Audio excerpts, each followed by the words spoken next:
علی رسولہ الکریم اما بعد فاعوذ باللہ من الشیطان الرجیم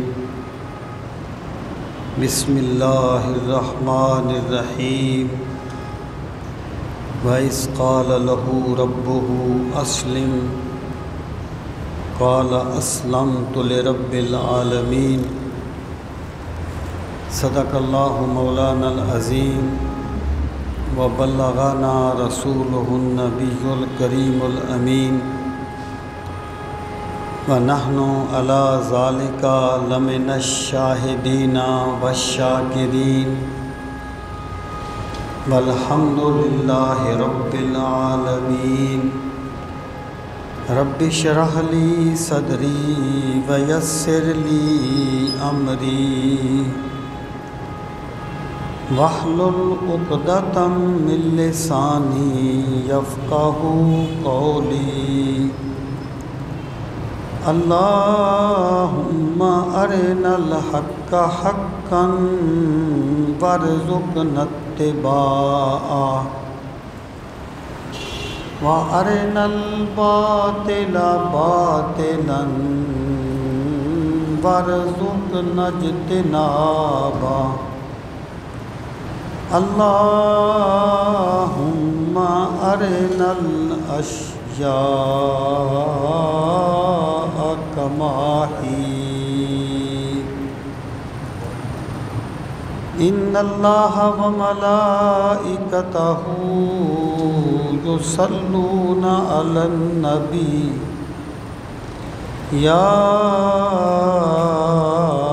ایہا الذین آمنوا صلوا علیہ وسلموا تسلیما اللہم صل وسلم علی سیدنا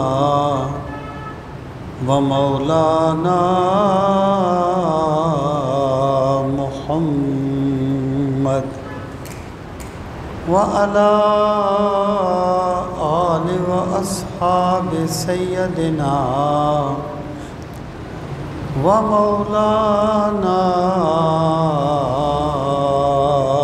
محمد وبارك وسلم وصلي عليه الصلاة والسلام عليك يا رسول الله وعلى آلك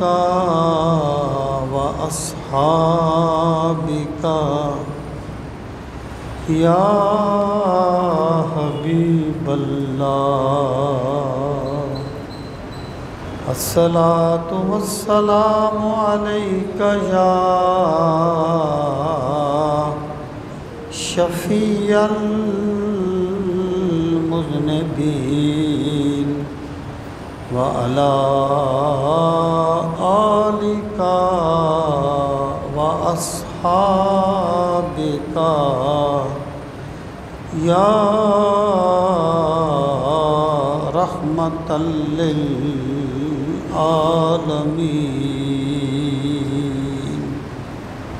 انتہائی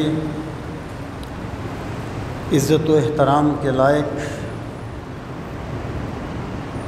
قابل صد تکریم معزز و محترم سامعین کرام، آج کے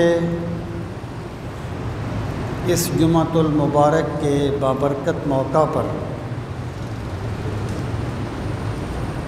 میں جو گزارشات آپ کی خدمت میں پیش کرنا چاہتا ہوں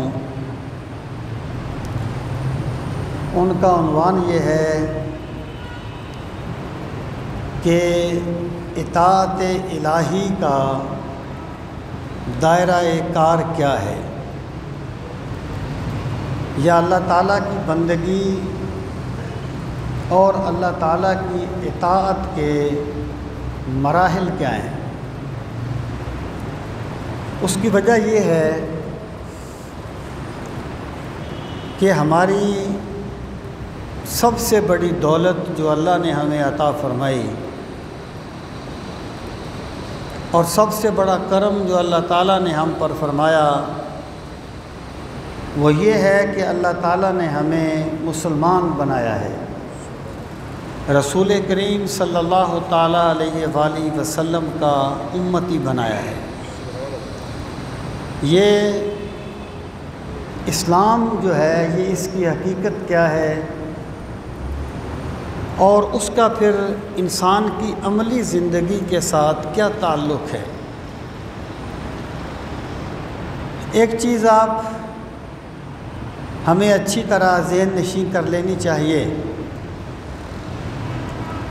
کہ انسان جو ہے یہ ایکچولی اپنی سوچ کے تحت چلتا ہے۔ اس کا جو وجود ہے وہ غلام ہے اس کی سوچ کا، اس کے وجود پہ حکمرانی اس کی سوچ کی ہے۔ یعنی اگر ایک بندے کے دل میں یہ بات بٹھا دی جائے کہ کوئی آخرت نہیں ہے، استغفر اللہ، کوئی خدا نہیں ہے، زندگی یہی کچھ ہے، تو کوئی طاقت اسے عیاشی سے نہیں روک سکتی۔ جہاں تک اس کے لیے ممکن ہوگا وہ ہر کام کرے گا۔ لیکن جب ایک بندے کے دل میں یہ بات بٹھا دی جائے کہ تو رب کا بندہ ہے، اللہ تجھے دیکھ رہا ہے، ایک دن آئے گا جب تو نے رب کے حضور جانا ہے، اپنی زندگی کے پل پل کا حساب دینا ہے، تو اس بندے کی زندگی گزارنے کا پورا طریقہ بدل جائے گا۔ اب دیکھیں، ایک بندہ جو ہے وہ کہیں جا رہا ہے، بڑا تیز تیز جا رہا ہے، اسے یکدم خیال آتا ہے کہ یار وہ میری فلاں چیز تو گھر رہ گئی ہے، تو بغیر سوچے اس کے قدم رک جاتے ہیں، اس کا آگے بڑھنا رک جاتا ہے، کیونکہ اس کا وجود جو ہے وہ اس کی سوچ کا غلام ہے۔ اگر ایک بندے کے دل میں یہ بات بٹھا دی جائے گی، اس کو یہ بتا دیا جائے گا کہ بھی جو دین ہے نا، دین یہ صرف چند مخصوص اوقات میں عبادات کرنے کا نام ہے، دین تیرے معاملات میں مداخلت نہیں کرے گا، اور دین تیری شخصیت پر کوئی اپنا حکم نافذ نہیں کرے گا، تیرے ذوق پر حکم نافذ نہیں کرے گا۔ بس جب کوئی پوجا پاٹ کرنے کا وقت آئے تو وہ کر لیا کر، کوئی مخصوص وقت عبادت کا آئے تو عبادت کر لیا کر، اس کے بعد تو آزاد ہے، جیسا تو چاہتا ہے رہ۔ تو وہ جو بندہ ہوگا اس کا پھر عملی طریقہ یہ بنے گا کہ وہ حرام بھی نہیں چھوڑے گا اور عبادت بھی نہیں چھوڑے گا۔ کہتے ہیں نا، اس ایک بادشاہ کے بارے میں کہا جاتا ہے کہ وہ تہجد بھی نہیں چھوڑتا تھا اور حکومت کے لیے اپنے بھائی کو زندہ بھی نہیں چھوڑتا تھا۔ ایکچولی یہ سوچ کا فرق ہوتا ہے۔ جن لوگوں نے اگرچہ اس کا اعلان نہیں کیا لیکن عملی طور پر یہی ثابت کرنے کی کوشش کی کہ دین کا تعلق صرف عبادات کے ساتھ ہے، اس کا نتیجہ یہ نکلا کہ وہ لوگ تکبیر تحریمہ بھی نہیں چھوڑتے لیکن معاملات میں وہ بہت پیچھے ہوتے ہیں۔ اب سامعین محترم، ہمیں یہ دیکھنا ہے کہ اسلام ہمیں کیا تعلیم دیتا ہے، ہمارے مسلمان ہونے سے مراد کیا ہے۔ لیکن ہر چیز کے کچھ تقاضے ہوتے ہیں۔ اگر ایک بچہ جو ہے وہ ایک سکول میں داخل ہوتا ہے تو اس کے بھی کچھ تقاضے ہیں۔ وہ یونیفارم پہن لیتا ہے، وہ سکول کے احکامات جو اس کو اساتذہ دیتے ہیں ان کو فالو کرتا ہے۔ اب اگر ایک بچہ جو ہے وہ سکول کی یونیفارم ہی نہیں پہنتا، اپنے اساتذہ کی بات ہی نہیں مانتا، وہ لا کہتا رہے جی میں فلاں سکول کا طالب علم ہوں، میں فلاں سکول کا طالب علم ہوں، اس کی بات میں کوئی وزن نہیں ہوگا۔ اسی طرح اسلام ہے۔ اسلام کیا ہے؟ ہمیں اس بات کو اچھی طرح سمجھ لینا چاہیے پہلے کہ اسلام ہے کیا۔ ہم کہتے ہیں کہ میں مسلمان ہوں، اس سے مراد کیا ہے؟ مسلمان کسی قبیلے کا نام نہیں ہے کہ بندہ یہ کہے میں اس قبیلے میں پیدا ہو گیا ہوں، اور مسلمان کسی علاقے کا نام بھی نہیں ہے کہ بندہ کہے میں اس علاقے میں پیدا ہو گیا ہوں۔ مسلمان کسی مخصوص زبان بولنے کا نام بھی نہیں ہے کہ بندہ یہ کہے میں وہ زبان بولتا ہوں لہٰذا میں مسلمان ہوں۔ اسلام جو ہے یہ دراصل اللہ رب العزت کے حضور سجدہ ریز ہو جانے کا نام ہے، اللہ کے حضور جھک جانے کا نام ہے۔ یہ جو جھک جانا ہے اس کے پھر بڑے مراحل ہیں۔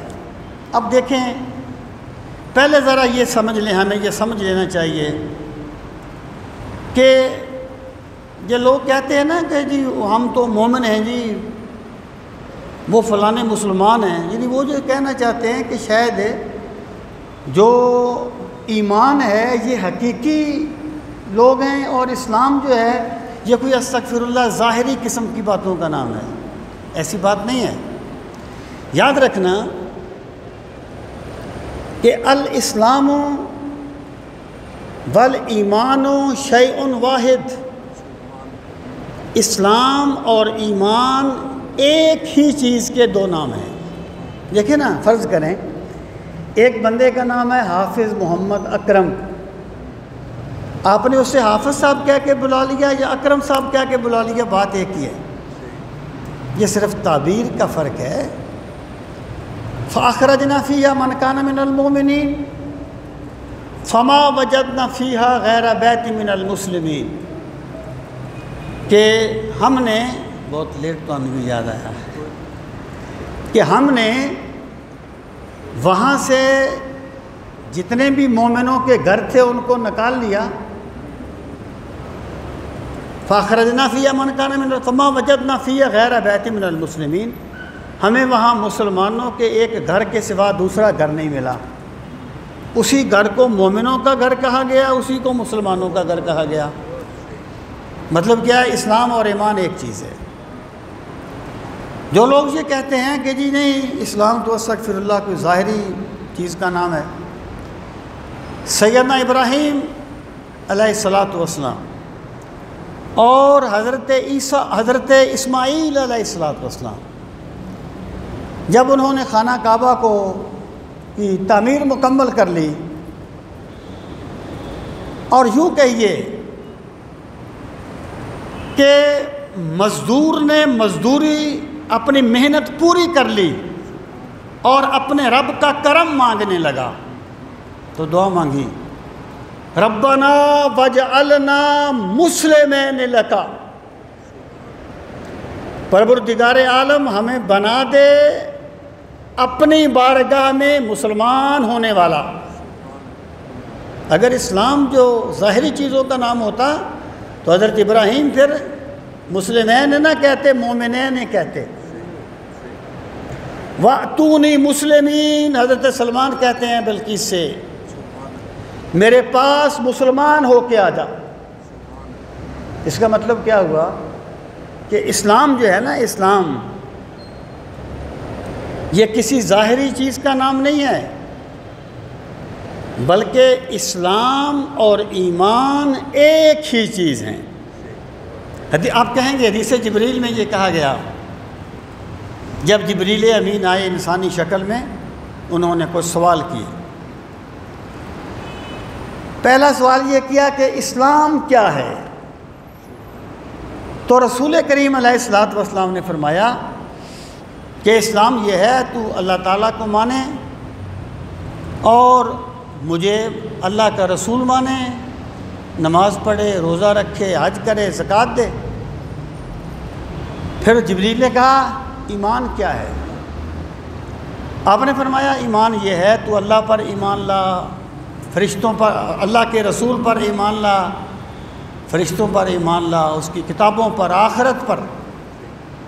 تو یہاں اسلام عبادات کو کہا گیا اور ایمان عقائد کو کہا گیا، لیکن اس سے اگلی حدیث وفد عبد القیس کی حدیث ہے، یہاں پر جن چیزوں کو اسلام کہا گیا وہاں پر انہی کو ایمان کہا گیا، اور یہاں پر جن کو ایمان کہا گیا وہاں پر انہی کو اسلام کہا گیا۔ جیسے آپ کبھی ایک بندے کو جو ڈاکٹر ہے اس کا نام اسلم ہے، کبھی آپ ڈاکٹر صاحب کہہ دیتے ہیں، کبھی اسلم صاحب کہہ دیتے ہیں، بات ایک ہی ہے۔ تو اسلام اور ایمان ایک ہی حقیقت کے دو نام ہیں، یہ پہلی بات ہے۔ اب ان میں ربط کیا ہے؟ ان میں ربط کیا ہے؟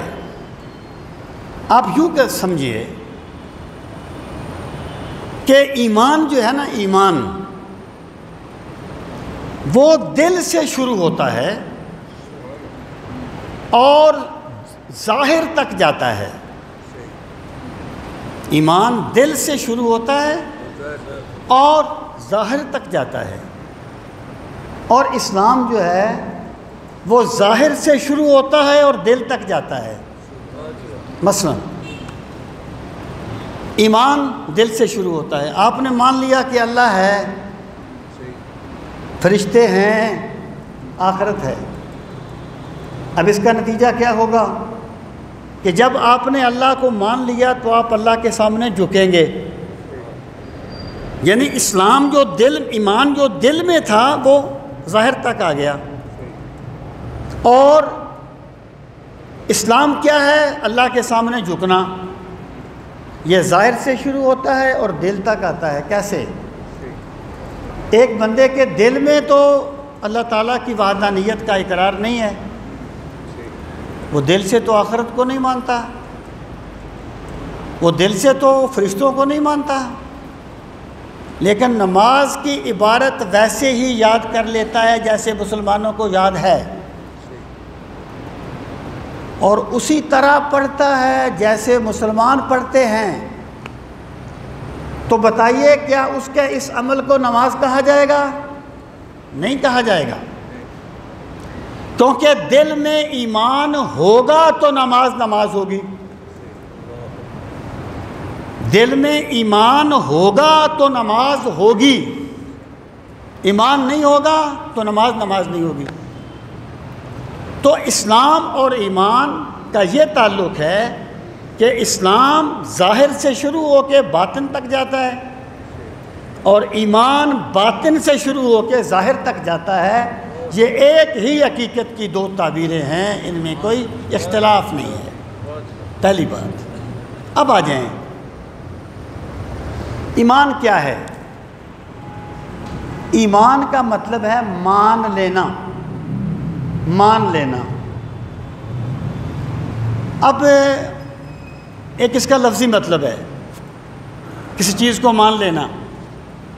قرآن کریم میں کہا گیا یؤمنون بالجبت والطاغوت، کہ وہ ایمان لاتے ہیں شیطان پر اور سرکش پر۔ اب شیطان پر تو ایمان نہیں ہوتا نا، ایمان تو اللہ پہ ہوتا ہے۔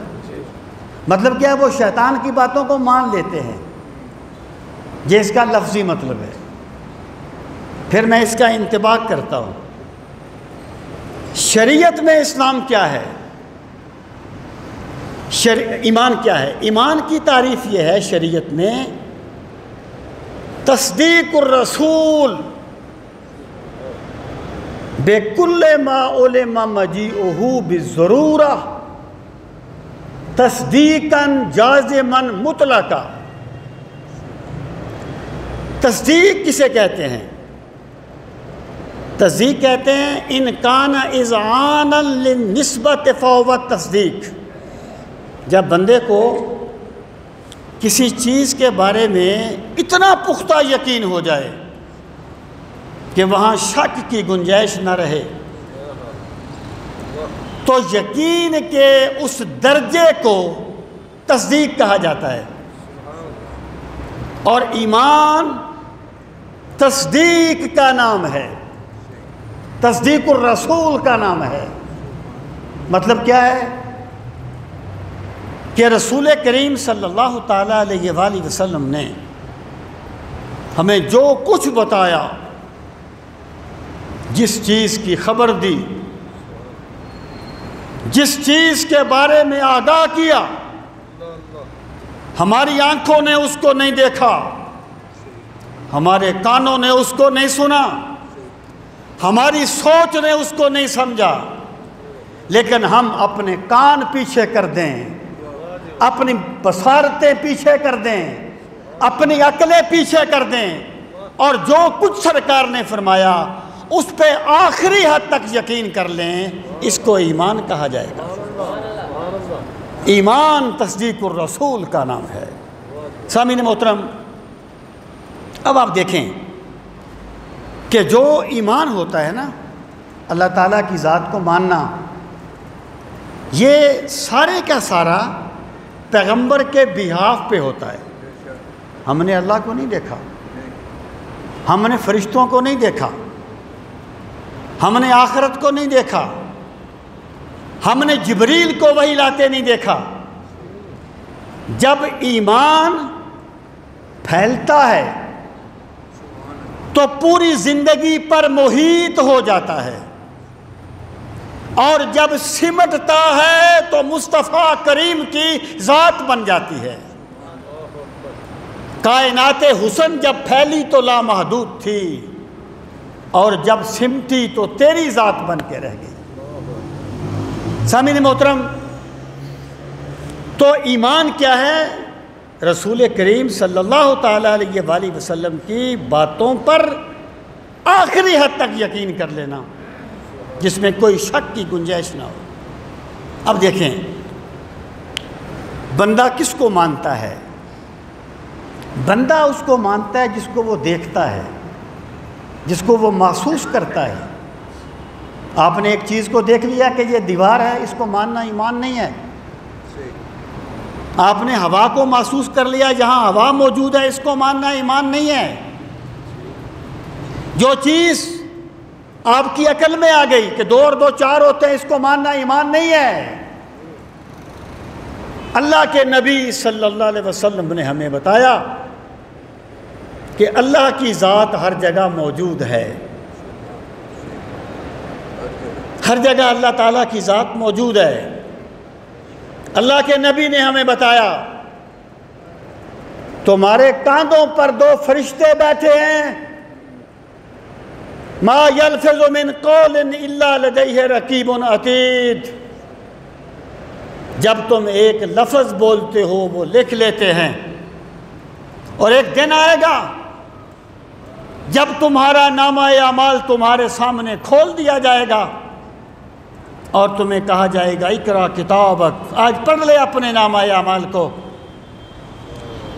پڑھے گا تو وہی نا جو پڑھنا جانتا ہے۔ سامنے لکھا ہوا ہو، ان پڑھ تو نہیں پڑھ سکے گا نا۔ نامہ اعمال تو سب کے سامنے کھولا جائے گا نا۔ تو اس کا مطلب یہ ہے کہ وہ عالم دوسرا ہوگا جو یہاں الف بے نہیں پڑھ سکتا، وہاں اپنا نامہ اعمال پڑھ لے گا۔ یہ چیزیں ہمیں سرکار نے بتائی ہیں۔ اب جب ایک بندے کو ان چیزوں پر آخری حد تک یقین ہو جائے تو کہا جائے گا کہ اللہ تعالیٰ نے اسے ایمان نصیب فرما دیا ہے۔ میں آپ کو ایک مثال دیتا ہوں۔ دیکھیں، امام احمد رضا خان فاضل بریلوی رحمۃ اللہ تعالیٰ علیہ، وہ ایک طاعون کا زمانہ تھا، طاعون پھیلا ہوا تھا، اور طاعون میں اللہ تعالیٰ سب کو محفوظ رکھے۔ سنا ہے کوئی گلٹی نکلتی ہے گلے میں، گلٹی، تو ان کو بھی گلٹی نکل آئی، تو وہ طبیب کے پاس گئے، تو طبیب نے کہا کہ یہ وہی ہے، یہ وہی ہے، یعنی طاعون ہے۔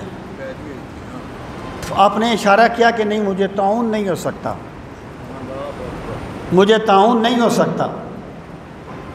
تو بعد میں آپ نے اس کا کوئی دیسی علاج کیا، وہ گلٹی ختم ہو گئی۔ طبیب نے کہا تمہیں کیسے پتا تھا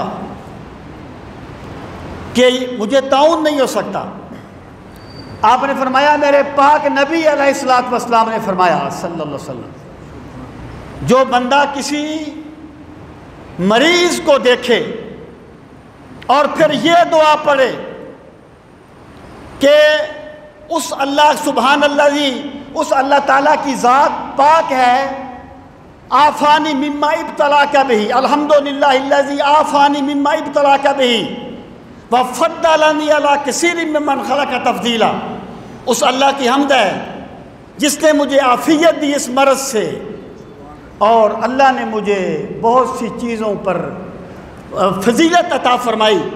جو بندہ یہ دعا پڑھتا ہے تو جس مریض کو دیکھ کے وہ دعا پڑھتا ہے، اللہ تعالیٰ اس پڑھنے والے کو اس مرض سے محفوظ رکھتا ہے۔ الحمدللہ الذی عافانی مما ابتلاک بہ وفضلنی علی کثیر ممن خلق تفضیلا۔ جو بندہ یہ دعا پڑھتا ہے تو جو دعا پڑھے گا اسے وہ مرض نہیں لگے گا جسے دیکھ کے اس نے وہ دعا پڑھی ہے۔ تو فرماتے ہیں کہ میں نے ایک طاعون کے مریض کو دیکھا تھا، میں نے یہ دعا پڑھ لی تھی، مجھے یقین کامل تھا کہ زمانہ ادھر سے ادھر ہو سکتا ہے لیکن میرے مدینے والے کا فرمان غلط نہیں ہو سکتا۔ یقین کے اس درجے کو ایمان کہا جاتا ہے۔ اللہ پاک نے رسول کریم صلی اللہ علیہ وسلم کے وساطت سے ہمیں جو کچھ بتایا ہے اس کو ماننے کا نام ایمان ہے۔ اب میں بتانے لگا ہوں کہ ایمان اور اسلام لازم و ملزوم کیسے ہیں۔ اب دیکھیے، جب ایک چیز بندے کے دل میں بیٹھ جائے، اسے یقین ہو جائے، اس کا رویہ بدل جاتا ہے، اس کی طرز عمل بدل جاتا ہے۔ آپ فرض کریں ایک بندے کو یقین ہے کہ اگر میں زہر کھاؤں گا تو مر جاؤں گا، بندہ کبھی زہر نہیں کھائے گا۔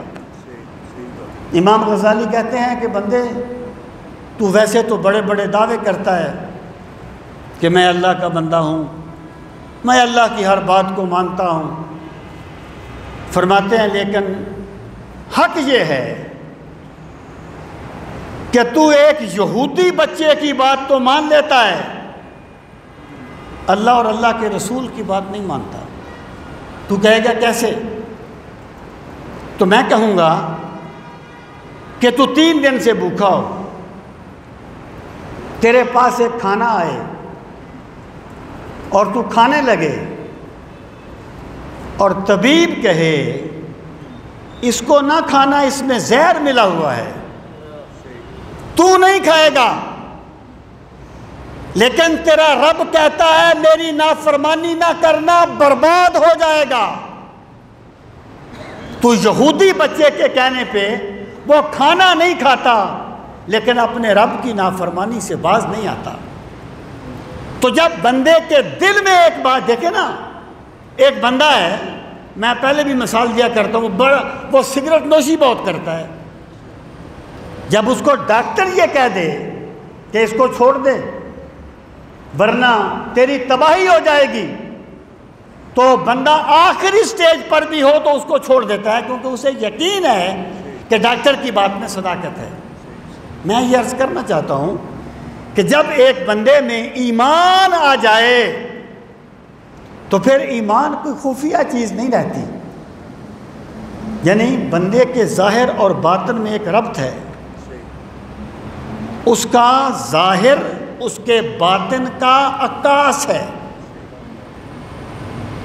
اور اس کا باطن اس کے ظاہر کا محرک ہے۔ شاہ ولی اللہ کہتے ہیں اگر بندے کے کپڑے گندے ہوں تو اس کے دل میں کبھی خضوع و خشوع نہیں آ سکتا، بندے کا وجود پاک نہ ہو اس کے دل میں خشیت نہیں آ سکتی۔ تو ظاہر اور باطن میں رب نے ایک ربط رکھا ہے۔ تو جب بندہ مان لیتا ہے نا جو کچھ سرکار نے فرمایا، جو کچھ رسول کریم علیہ الصلوۃ والسلام نے خبر دی، یہ ایمان ہے، جب وہ مان لیتا ہے پھر اس کے دل سے اعمال صالحہ یوں نکلتے ہیں جیسے پھول سے خوشبو نکلتی ہے، جیسے چاندنے سے چاندنی نکلتی ہے۔ تو ایمانیات کی بنیاد پر بندہ جو کچھ کرتا ہے اس کو اسلام کہا جاتا ہے۔ یعنی اسلام اور ایمان آپس میں لازم و ملزوم ہیں۔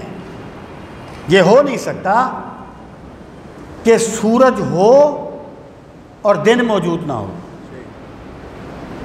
یہ ہو نہیں سکتا کہ سورج نہ ہو اور رات موجود نہ ہو، رات موجود ہو۔ اسی طرح یہ ہو نہیں سکتا کہ ایمان دل میں اتر جائے اور بندے کا ہر قدم یہ نہ بتائے کہ یہ رب کی عظمت کو ماننے والا ہے۔ سامعین محترم، جب ہم نے ایمان کو یہ سمجھ لیا کہ ایمان یقین کا نام ہے، اب آ جائیں اسلام کی طرف۔ پھر میں عرض کرتا ہوں اس کے مظاہر کیا ہیں۔ اسلام جو ہے اس کا لفظی معنی ہے گردن نہادن بطاعت، کہ کسی کی بات مانتے ہوئے اس کے سامنے سر تسلیم خم کر دینا، یہ لغوی معنی ہے۔ یہ اس کا اصطلاحی معنی نہیں ہے، یہ لغوی معنی ہے۔ مثلا ایک ڈاکو ہے، ڈاکو نے ایک کمزورا ایک آدمی کو پکڑ لیا ڈاکوؤں نے، وہ کہتے ہیں نکال تیرے پاس جو کچھ ہے، وہ نکال دیتا ہے۔ وہ کہتے ہیں ناک سے نکیر نکال، وہ نکال دیتا ہے۔ تو یہ لغوی طور پر اطاعت ہوگی، اسلام ہوگا لغوی طور پر، شرعی طور پر نہیں۔ شرعی طور پہ اسلام کیا ہے کہ اللہ تعالیٰ کا حکم جب بندے کے پاس پہنچے اور اللہ تعالیٰ کا کوئی بھی حکم جو بندے کے پاس پہنچ چکا ہے، بندہ ہر چیز کو چھوڑ کے جب اس کے سامنے جھک جائے گا اللہ کے حکم کے سامنے، تو کہا جائے گا اللہ نے اسے مسلمان بنا دیا ہے۔ چومی گویم مسلمانم بلرزم، چومی گویم مسلمانم بلرزم کہ دانم مشکلات لا الارا۔ جب میں کہتا ہوں نا کہ میں مسلمان ہوں تو میں کانپ جاتا ہوں کہ میں نے اپنے آپ کو مسلمان کہہ کے ایک کتنا بڑا دعویٰ کر دیا ہے۔ بہت بڑا دعویٰ ہے کہ میں اللہ کے سامنے جھک گیا۔ اب بندہ بات کس کی مانتا ہے؟ بندہ جو ہے یا اپنے مزاج کی بات مانتا ہے، یا اپنے مفاد کی بات مانتا ہے، یا کسی اپنے سینئر کی بات مانتا ہے، کسی بڑے کی بات مانتا ہے، وغیرہ وغیرہ۔ اسلام یہ ہے کہ ایک بندہ جب اس کے سامنے اللہ کا حکم آ جائے، میں پچھلے دنوں پڑھ رہا تھا جنگ جمل کو، حضرت زبیر کی بات آئی، حضرت زبیر رضی اللہ تعالیٰ عنہ، تو حضرت علی المرتضیٰ رضی اللہ تعالیٰ عنہ نے انہیں فرمایا عین حالت جنگ میں، ایک روایت کے مطابق پہلے جب خیمہ زن تھے، ایک روایت کے مطابق عین حالت جنگ میں، آپ نے فرمایا زبیر آپ کو یاد ہے کہ رسول کریم صلی اللہ تعالیٰ علیہ وآلہ وسلم نے آپ سے فرمایا تھا کہ زبیر ایک دن آئے گا جب تم علی سے ناحق لڑو گے۔ انہوں نے کہا ہاں مجھے یاد آ گیا، اور قسم کھائی کہ میں ابھی میدان جنگ سے جانے والا ہوں۔ اس کو اسلام کہا جاتا ہے، بندہ جھک جائے اللہ کے سامنے۔ سامعین محترم، وہ بڑی ایک معروف بات ہے، حضرت ابو بن ادم کہتے ہیں کہ میں نے ایک غلام خریدا، میں نے اس سے پوچھا تمہارا کیا نام ہے؟ اس نے کہا میرے آقا غلاموں کے نام نہیں ہوتے، جس نام سے پکارو گے میں بھاگا بھاگا آؤں گا، حکم کی تعمیل کروں گا۔ میں نے کہا کیا کھاتے ہو؟ کہنے لگا میرے آقا غلاموں کی مرضی نہیں ہوتی، جو بھی کھلائیں گے کھاؤں گا، حکم کی تعمیل میں لگا رہوں گا۔ میں نے کہا کیا پہنتے ہو؟ کہنے لگا حضور غلاموں کی منشا نہیں ہوتی، جو بھی پہناؤ گے پہنوں گا اور خدمت میں لگا رہوں گا۔ اگر بندے کی طلب صادق ہو تو اسے صرف شیخ سے فیض نہیں ملتا، غلاموں سے بھی مل جاتا ہے۔ ابو بن عدم کہتے ہیں میری آنکھوں میں آنسو آ گئے۔ میں نے کہا کاش میں بھی اپنے رب کا ایسا ہی بندہ ہوتا، اس کا حکم ملتا، میں اس کی تعمیل میں بھاگ کھڑا ہوتا، وہ مجھے کسی چیز سے روکتا، میرے اٹھتے ہوئے قدم رک جاتے۔ اس کو اسلام کہا جاتا ہے۔ سامعین محترم، اب ذرا آ جائیے کہ اسلام، میں پھر اس کو ایک جملے میں اس کا خلاصہ بیان کرتا ہوں جو میں نے ابھی تک بیان کیا، کہ ایمان یہ ہے کہ رسول کریم صلی اللہ تعالیٰ علیہ وسلم نے ہمیں جو کچھ بتایا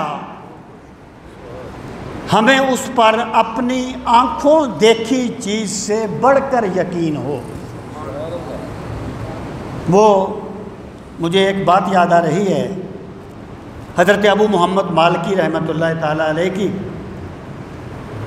آپ جانتے ہیں کہ ایک حدیث پاک میں ہے رسول کریم علیہ الصلوۃ والسلام نے فرمایا ما بین منبری و قبری روضۃ من ریاض الجنہ، کہ میرے منبر پاک اور میرے مرکز منور کے درمیان جو جگہ ہے نا، یہ جنت کے باغوں میں سے ایک باغ ہے، یعنی یہاں پر میرے آقا اکثر آتے جاتے تھے، وہ جگہ جنت کا ٹکڑا تھا۔ آپ فرماتے ہیں، امام ابو محمد مالکی فرماتے ہیں، اگر کوئی بندہ یہ کہے کہ بھئی میں اسے جنت کا ٹکڑا کیسے مانوں جبکہ یہاں جنت کی نشانیاں نہیں پائی جاتی، میں اسے کہوں گا کہ یار مان لے جنت کا ٹکڑا ہے، میرے آقا نے فرما جو دیا ہے، وہ کہے میں کیسے مانوں، یہاں جنت کی نشانیاں نہیں ہیں۔ جنت میں بندے کو بھوک نہیں لگے گی، جنت میں بندے کو بھوک نہیں لگے گی، بندہ تلذذ کے لیے کھائے گا، جنت دوسرا عالم ہے۔ جنت میں بندے کو بھوک نہیں لگے گی، ریاض الجنہ میں بھوک لگ جاتی ہے۔ جنت میں لڑائی نہیں ہوگی، ریاض الجنہ میں لوگ لڑ پڑتے ہیں، تو میں کیسے مان لوں کہ یہ جنت کا ٹکڑا ہے؟ وہ فرماتے ہیں میں اسے کہوں گا کہ بھائی اگر میں تجھے کہوں نا کہ یہ سامنے پہاڑ ہے، یعنی وہ بندہ اگر مجھے کہے کہ یہ سامنے پہاڑ ہے اور مجھے نظر نہ آئے تو میں کیسے مانوں؟ تو فرماتے ہیں میں اسے کہوں گا اگر میں تجھے کہوں نا کہ سامنے پہاڑ ہے، تجھے نظر آئے تو مان لے، نظر نہ آئے تو نہ مان، لیکن اگر کملی والے فرمائیں کہ یہ سامنے پہاڑ ہے، نظر آئے پھر بھی مان، نہ آئے پھر بھی مان، ورنہ کافر ہو جائے گا۔ اس کو ایمان کہا جاتا ہے۔ تو ایمان سرکار کی بات پر کامل یقین کا نام ہے۔ اس کا نتیجہ کیا ہے؟ اسلام۔ کہ اللہ تعالیٰ نے، دیکھیں سرکار نے فرمایا، ایک مثال دیتا ہوں کہ من فاتت لہ صلاۃ الوسطیٰ فکأنما وتر اہلہ ومالہ، جس بندے کی نماز عصر فوت ہو گئی اس کا اتنا نقصان ہوا جیسے اس کا گھر تباہ ہو گیا، اس کے گھر والے مر گئے۔ اب جب بندے کو نماز فوت ہونے کا اتنا افسوس ہونے لگے تو اسے مبارک ہو کہ اللہ نے اسے ایمان عطا کر دیا ہے، ورنہ اسے اپنے ایمان کی فکر کرنی چاہیے۔ تو یہ اسلام اور ایمان میں ربط ہے۔ اب سامعین محترم، جو اللہ کے سامنے جھکنا ہے اس کا دائرہ کار کیا ہے؟ اس کے 3 دائرہ کار ہیں اس کے 3 مراحل ہیں، اس پہ ہمیں غور کرنا ہے۔ سب سے پہلا مرحلہ اس کا ہے عبادات۔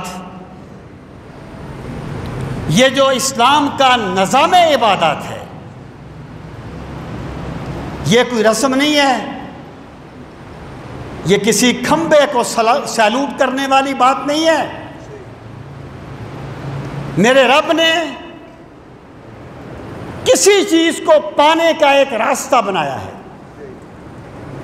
اس راستے سے ہٹ کر آپ اس مقصد کو پا نہیں سکتے۔ اللہ تعالیٰ نے دیکھنے کا راستہ یا ذریعہ آنکھ کو بنایا ہے، اور سننے کا ذریعہ کان کو بنایا ہے۔ اب اگر ایک بندہ یہ کہے کہ میں آنکھ سے سنوں گا اور کان سے دیکھوں گا، ظاہر ہے وہ کبھی کامیاب نہیں ہوگا۔ یہ جو تعمیر شخصیت ہے نا، اللہ پاک نے فرمایا فَأَلْهَمَهَا فُجُورَهَا وَتَقْوَاهَا، اللہ تعالیٰ نے بندے کی فطرت میں نیکی اور بدی کی صلاحیتیں رکھ دی، نیکی اور بدی کی صلاحیتیں رکھ دی۔ اب تزکیہ نفس کیسے ہوتا ہے کہ نیکی اور بدی کی صلاحیتوں کو ان کے مقام پر رکھا جائے اور نیکی کو غالب کر دیا جائے، تب تزکیہ نفس ہوتا ہے۔ یہ جو تزکیہ نفس کا راستہ ہے، یہ میرے رب نے عبادات کو بنایا ہے، یہ اللہ تعالیٰ نے عبادات کو بنایا ہے۔ میں ایک مثال دیتا ہوں۔ اللہ رب العزت نے ارشاد فرمایا ان الانسان خلق ہلوعا اذا مسہ الشر جزوعا واذا مسہ الخیر منوعا الا المصلین الذین هم علی صلاتهم دائمون۔ انسان بڑا چھوٹا واقع ہوا ہے، ہر انسان کی بات نہیں ہے، یہ نبیوں کی بات نہیں ہے، مقربین کی بات نہیں ہے۔ مجاہد کہتے ہیں جب بھی انسان کی مذمت کی جاتی ہے اس سے مراد سرکش انسان ہوتا ہے، ہر انسان نہیں۔ انسان بڑا چھوٹا واقع ہوا ہے، بڑا کمزور واقع ہوا ہے۔ کیسے؟ اذا مسہ الخیر منوعا ان الانسان خلق ہلوعا اذا مسہ الشر جزوعا، کہ جب اسے کوئی مصیبت پہنچتی ہے، اللہ کی طرف سے کوئی آزمائش آتی ہے، تو یہ رونا پیٹنا شروع کر دیتا ہے، اللہ کے شکوے شروع کر دیتا ہے، اس کے لہجے میں تلخی آ جاتی ہے۔ جس رب کی نعمتیں کھا کھا کے اس کے دانت ٹوٹ جاتے ہیں، اسی رب کی نافرمانی اس کی زبان پہ، اس کے دل میں آ جاتی ہے۔ وَإِذَا مَسَّهُ الْخَيْرُ مَنُوعًا، اور جب اسے کوئی اچھائی پہنچے، کوئی خیر ملے، تو یہ اسے اللہ کی مخلوق میں بانٹتا نہیں ہے۔ خیر اس میں عاجزی نہیں لاتی، تکبر لاتی ہے، یہ بخیل بن جاتا ہے۔ نعمت ملے بے صبرہ ہو جاتا ہے، نعمت ملے بے صبرہ ہو گیا، نعمت ملے تو بخیل ہو گیا، آزمائش آئے تو بے صبرہ ہو گیا۔ آگے فرمایا الا المصلین، مگر جو بندے نماز ادا کریں گے، قائم کریں گے، وہ ایسے نہیں ہوں گے، ان کی شخصیت اتنی سنور جائے گی کہ اگر نعمت ملے گی تو شکر کریں گے، مصیبت آئے گی تو صبر کریں گے۔ یہ میرے رب نے انسانی شخصیت کی تعمیر کا راستہ بنایا ہے۔ سامعین محترم، اب آپ آ جائیں، عبادات کیا ہیں، عبادات کی حقیقت کیا ہے، یہ کیوں اللہ نے لازم کی ہیں، اللہ تعالیٰ نے یہ چیزیں کیوں رکھی ہیں بندے کے لیے۔ یہاں پر میں ایک بات عرض کروں کہ انسان جو ہے نا، انسان، اس کا ایک دائرہ کار ہے اس کی سوچ کا۔ ہر چیز کو انسان سمجھ نہیں سکتا. انسان تو قیامت تک یہ بھی نہیں سمجھ سکے گا کہ ریاست کو ہم نے کیسے چلانا ہے اگر وحی کی رہنمائی نہ لے. انسان کبھی بھی ہر چیز کو سمجھ نہیں سکتا. تو یہ جو چیز ہے نا، اللہ پاک نے یہ حکم کیوں دیا؟ اللہ پاک نے یہ حکم کیوں دیا؟ فی نفس ہی اس کی تحسین کی گئی ہے کہ بندے کو چاہیے کہ وہ احکام شریعت پہ غور کرے. کیا اس کا مقصد کیا ہے؟ میرے خدا نے مجھے کیوں کہا کہ نماز پڑھا کرو؟ میرے رب نے مجھے کیوں کہا کہ روزہ رکھا کرو؟ یہ جو احکام شریعت کا مقصد ہے نا، غور کرنا، اس کو مقاصد شرعیہ کہا جاتا ہے. اور یہ اسلامی علوم میں سے ایک علم ہے. اس کی بنیاد صحابہ کرام ہیں جو رسول کریم علیہ الصلوۃ والسلام سے پوچھتے ہیں ما ہذہ الاداہی یا رسول اللہ، کملی والے آقا آپ نے فرما دیا قربانی کرو، ہم کرتے ہیں. یعنی حکم ماننا لاجک سمجھنے پر ڈیپینڈ نہیں کرتا. حکم ماننا لاجک یا علت سمجھنے پر ڈیپینڈ نہیں کرتا. مالک میرے آقا کرتے ہیں کہ آپ کا فرمان ہے، لیکن آپ فرمائیے تو صحیح کہ اس کا مقصد کیا ہے. پھر سرکار نے فرمایا سنت ابیکم ابراہیم، یہ ابراہیم کی تسلیم و رضا کی جو وہ ادا تھی اس کو رب نے قیامت تک کے لیے باقی رکھا ہے. جب احکام کی لاجک سمجھ آ جاتی ہے تو جذبہ عمل تیز ہو جاتا ہے. لیکن یہ چیزیں تو ہمارے شیڈول میں نہیں ہیں. ہماری سوچوں کے محور اور ہیں، ہمارے افکار کے دائرے اور ہیں. اللہ تعالیٰ نے انسان کو اس سے منع نہیں کیا. میرے رب نے یہاں کوئی عبادت لازم کی ہے، اس کا فلسفہ بھی ساتھ بیان کیا ہے.